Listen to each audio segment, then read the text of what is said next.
Konnichiwa, I'm Shosef, and today I want to walk you through Asakusa, a place where history and modern energy intertwine.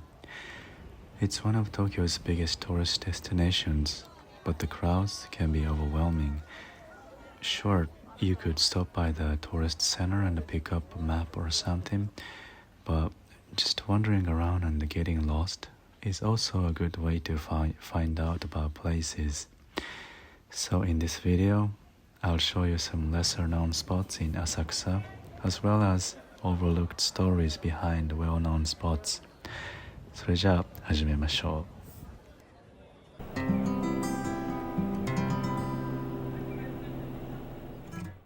Just outside the station, beneath your feet, is the Asakusa Underground Market. It opened in 1955 and is the oldest surviving underground market in Japan. This place got some attention recently thanks to Wim Wenders' film Perfect Days starring Yakusho Koji.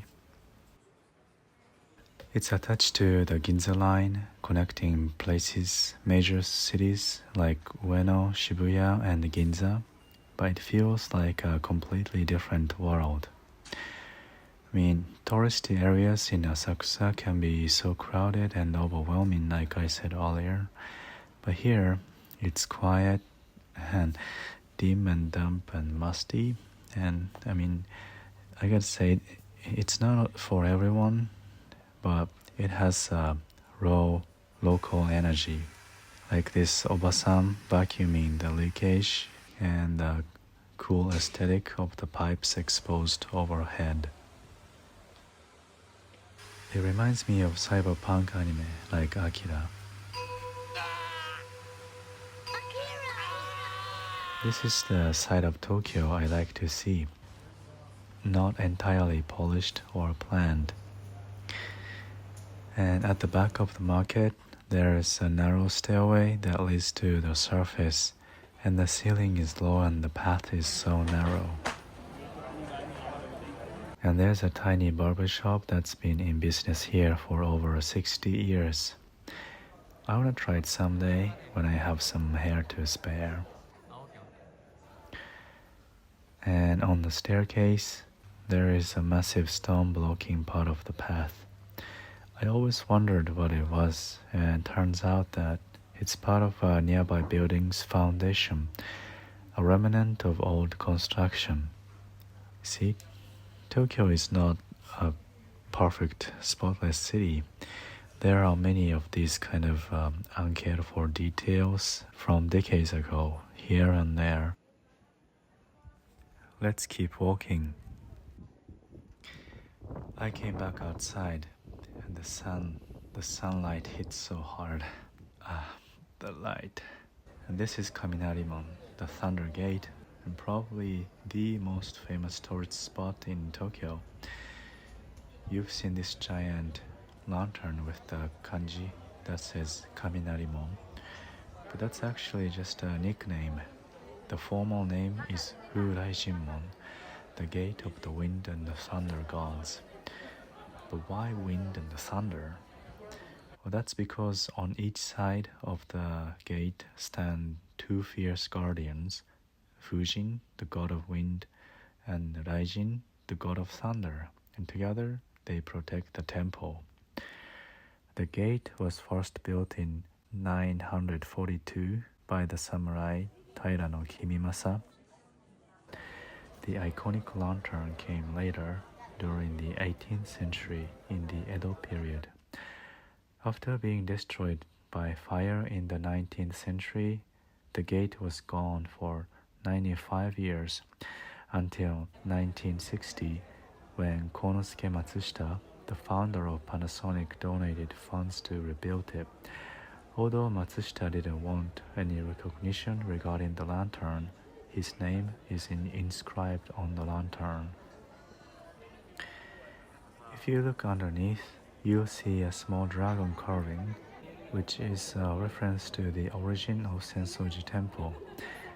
According to legend, two brothers named Hamanari and Takenari were fishing in the Sumida River when they found the small Buddha statue. At that moment, a golden dragon appeared in the sky, and they built sensoji dedicated to the statue. In fact, another name for the temple is Kinryusan, or Golden Dragon Mountain. And there are annual festivals where you can see the Golden Dragon dance in March and October. Behind the Kaminarimon gate, you also find the statues of dragon deities in male and female forms, placed to guard the city from fire and bring fertility and abundance. Just past Kaminarimon is Nakamise-dori, a shopping street with 90 shops. It dates back to the late 1600s. At the time, temple caretakers asked local residents to help keep the path clean, and in return, they were allowed to open stores. Back in the day, Nakamise had 20 tea houses, which were famous for their pretty waitresses. And many male customers went there to see the waitresses. And one old haiku pokes fun at men who stay there too long, which goes like this. 大たわけ、サテンで腹を悪くする. Or, such a fool gets a stomachache at the tea house. And this massive gate is Hozomon. And like Kaminarimon, it was originally built by Taira no Kimimasa in 942, and the current gate was rebuilt in 1964 with a donation from Yonetaro Otani, the founder of Hotel New Otani, which is still standing in Akasaka.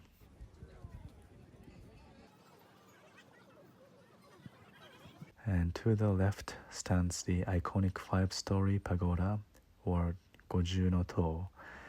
Each tier represents one of the 5 elements in Buddhist cosmology: earth, water, fire, wind, and sky. And at the top, it houses a Buddhist relic gifted from Sri Lanka in 1966. As you reach the temple, you see the incense smoke to purify both body and mind. Now, beyond the main sites, let me cast a spotlight to lesser-known places, such as on the left side of the main temple is a small stone post. In the Edo period, when there was no formal police, temples like Sensoji served as places for lost and found. And this stone was once used as a notice board for missing persons. It was originally erected in memory of those lost in the earthquakes of the 1850s, but as time goes, people started to use it for more practical use. And on the temple's west side, there's a 3-legged frog statue. According to Chinese legend, this type of frog brings wealth and good fortune.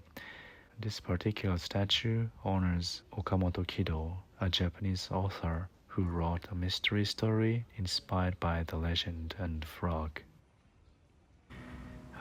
By now, it's time for a break. And when you walk a lot, you can't forget to hydrate and eat. Rather than eating in the middle of the crowd and the famous spots, I found this nice local soba shop in the back of the temple. I ordered sansai soba, soba with mountain vegetables. I'm not sure how to translate this, but some kind of vegetables and shredded egg, grated daikon, radish, and seaweed. I'm glad I found this place, because sometimes the best finds are when you are a little lost.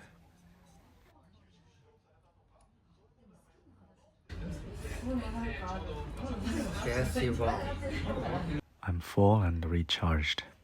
Walking back to the temple from the restaurant, I found a quiet corner with some stone pagoda called Hokyo Into, which was built in 1775. It's engraved with verses from the Hokyo-in Dharani Sutra and serves as a prayer for peace, protection, and enlightenment. This particular one says something like this: the power of Buddha will protect a place where this pagoda and sutra is placed. The town will be protected from storm, thunder, and hail, harmful beasts and monsters, free of bad luck, free of evil spirits and disease. Yes, and standing here, I felt a nice breeze bringing serene air, and some cigarette smoke because there is a smoking area right there. Like many other temples, Sensoji also has many ginkgo trees. If you look closely at the bark of them, you see these dark spots. These are actually scars from the Great Tokyo Air Raid in March 1945, when Asakusa area was heavily bombed and burned by napalm during the war, which is also depicted in the newest Ghibli movie, The Boy and the Harem. It's amazing to see these trees have seen more history than any of us breathing here and still standing. And near the entrance of the temple, there is a Buddha statue quietly sitting as a memorial to the victims. Well, that's it for today. Asakusa isn't just a tourist attraction. It holds layers of myth and memory, devastation and resilience, tradition and change, built up over more than 1,400 years. Time moves forward, and some things are lost and some remain. What would you preserve and carry into the future? Well, maybe strolling is one way to start noticing what truly matters, seeing what others are protecting, and quietly adopting.